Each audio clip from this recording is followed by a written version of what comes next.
Welcome back to my channel, guys. Today we're going to be making this beautiful tropical tank, so stay tuned to see how I did it.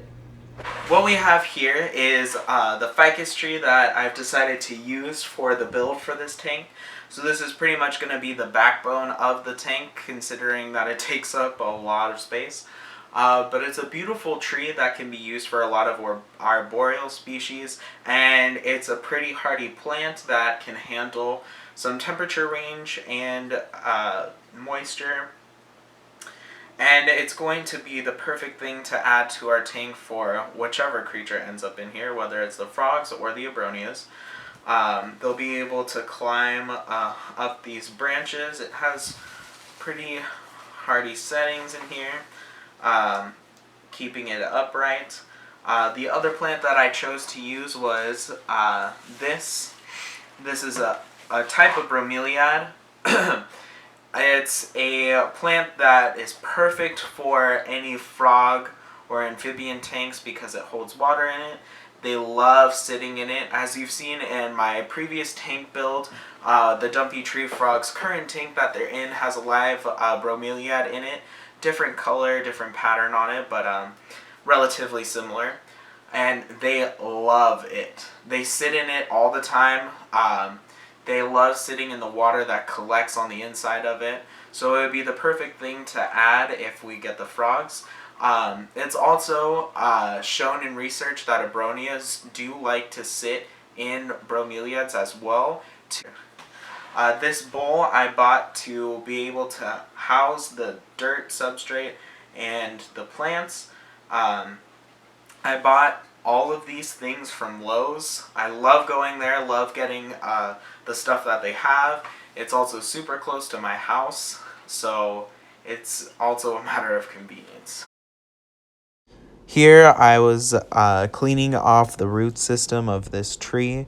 The reason why we take off the dirt of these plants is to make sure that there's no dirt that contains pesticides left in them. When you buy plants from any store that is not specifically for reptiles, you want to make sure to do this because you never know whether or not there's going to be pesticides on them, and it's always better to be safe than sorry and protect your reptiles from harsh chemicals. You want to make sure that it is all the way, if not most of the way, clean. A little bit isn't going to hurt too much, but you don't want to leave the whole thing.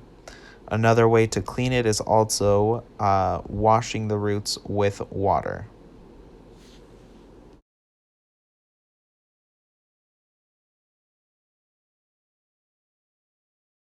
Alright, now that we've got that finished, we can go ahead and take some of our dirt and mix the sphagnum moss in there.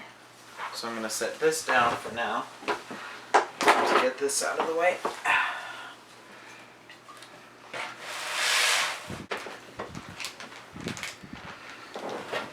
Alright, so we're going to wet some of our sphagnum moss. We're going to add that now. Mix it into our new dirt since we've removed the other dirt. Gonna actually wet this dirt just a little bit.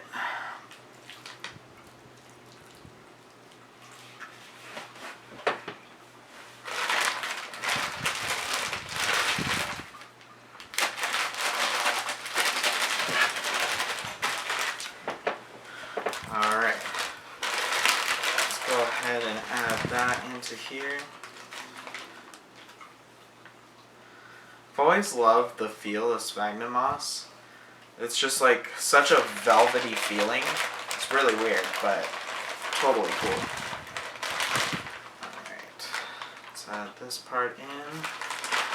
Also keep in here for a second while we mix this in. Excuse my little red shovel. I use it when I make the bricks of this. Oh, I just got a bunch of dirt on me. Oh.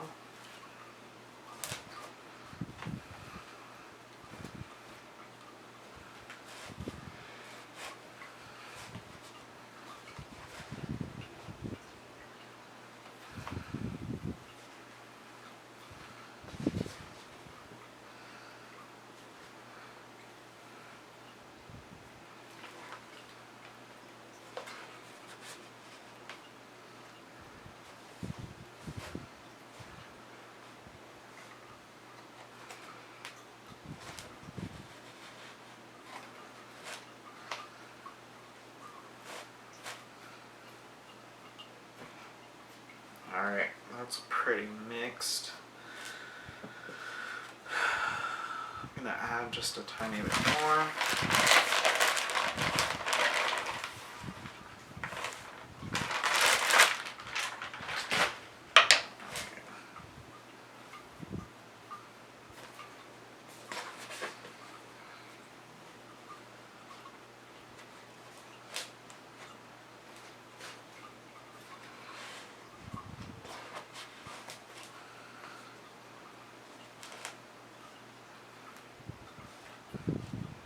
Alright.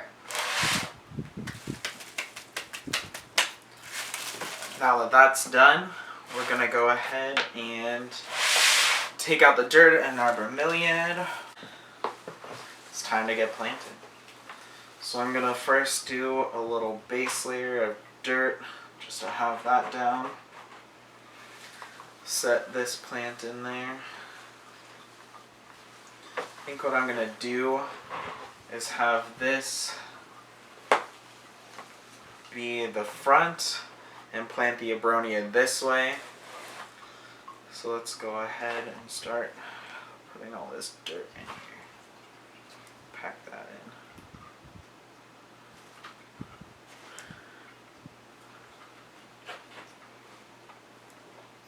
in. When you're planting plants, you want to make sure that you have enough dirt for them to be able to bury their roots so that they can grow nice and strong. And the dirt not only is beneficial for the plant's root system, it also holds them up. That's what keeps them grounded and standing straight. So it's always good to make sure that there's a lot in there. And you want to make sure that you're working all the corners. Alright. Now I'm going to make the space for my bromeliad in the dirt, and then we'll use the rest to pack it down. So I'll take that out of the cup. Let's see which way to throw this. Like this.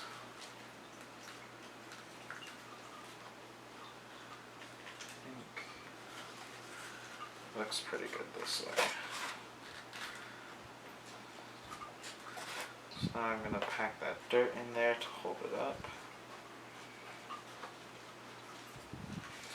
What I've noticed is that a lot of bromeliads are very top heavy, not so much bottom heavy, which I'm sure is part of why I think they're called epiphytic plants, just like air plants that don't necessarily need dirt to grow in. A lot of bromeliads can grow on wood, or you could even use moss on wood, or even, I think, moss by itself, but I'm not entirely sure. But a lot of the ways that they sell it at stores is in pots of dirt. So that's just the way that I like to replant them, because I don't know how well they'll do in one of those situations where they're in wood, especially since they're already established in dirt. Alright, so for the substrate in the bottom of the tank, I've decided to actually use the Repticarpet that was part of the kit. So it came in 2 little pieces just like this to be able to fit in the bottom of here. So we're just going to lay it in there like that.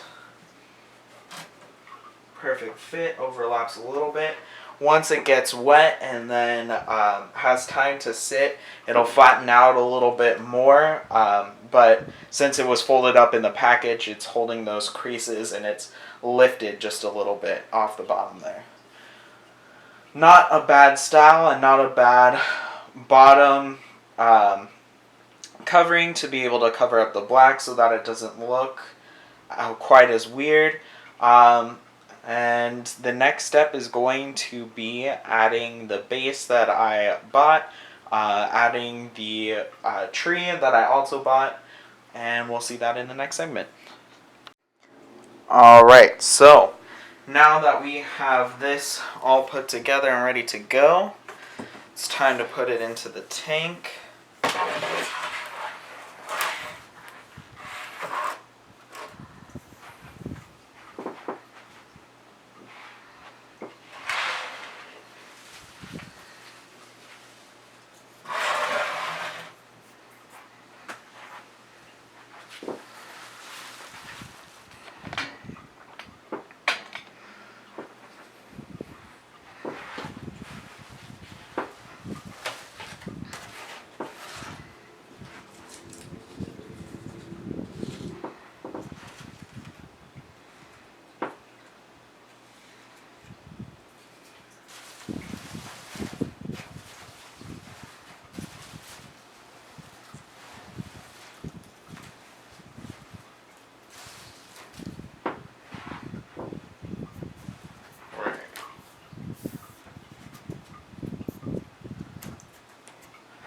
It's looking pretty good so far, but we're definitely not done yet with the decoration.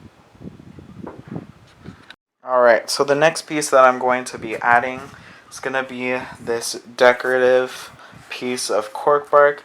Can also act as a nice hide for whatever animal is going to end up being in here.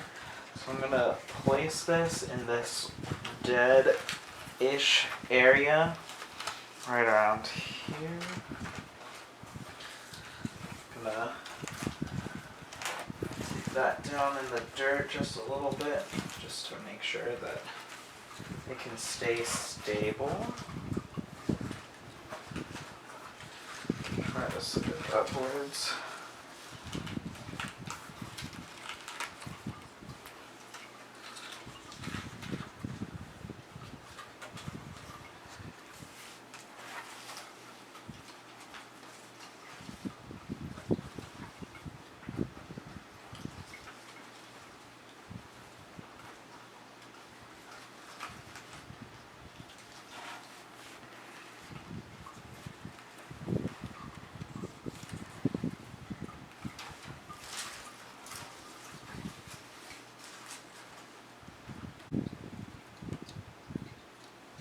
Perfect.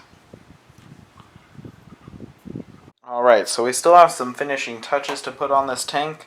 One last decoration that I'm going to be adding is these vines. So I'm going to basically wrap it around and just try to put it up here where there's all this blank space, so that way the creatures can be able to climb around. I already pre-unraveled it, and let me just tell you guys, it was kind of difficult to do. These are really cool vines, though, to be able to use for the tank. Alrighty, you guys. So the last thing that I'm going to do for this tank for now, until I add a water bowl, or maybe not add a water bowl, it depends on whether or not I'm going to put the frogs, or if I get an abronia and put them in there. So the last thing that I'm going to do is add some moss. This is going to add humidity to the tank and keep a lot of the moisture, which is really good for these types of animals. Another thing that I have, which you saw earlier in the video, was a reptifogger. Shout out to Bria for getting this for my birthday. It's perfect to add for abronias, which live in cloud forests in Mexico, and they get a lot of fog and mist in a very similar fashion that the reptifogger delivers moisture. And it's perfect to keep on, especially in a screen tank, which lets a lot of air flow through it because there's no glass to stop it. So that means that it loses its moisture and humidity pretty easily, but having a fogger on constantly, or at least going off every so often, helps to keep that moisture in. For abronias, they do experience different temperature changes as well as different seasons, so they are pretty hardy and will be able to handle a difference in humidity. If I put the frogs in here, dumpy frogs are very hardy frogs and able to handle different temperature and humidity ranges. However, I will probably plastic wrap the back and sides of the tank just to try to keep as much humidity in as possible for them. Alright, so just like the sphagnum moss and the other video, I'm going to be adding some water to this moss to activate it some, get it wet, so that way we can use this for this tank.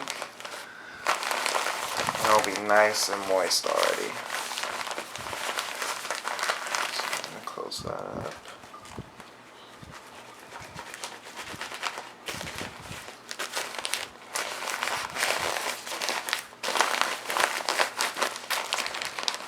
Alright, awesome. So now that that's wet, we're going to start putting it in there. Alright, I think I'm going to add another piece back here, and then I think we're good to go. I'm really liking how it's turning out. I'm actually really proud of this.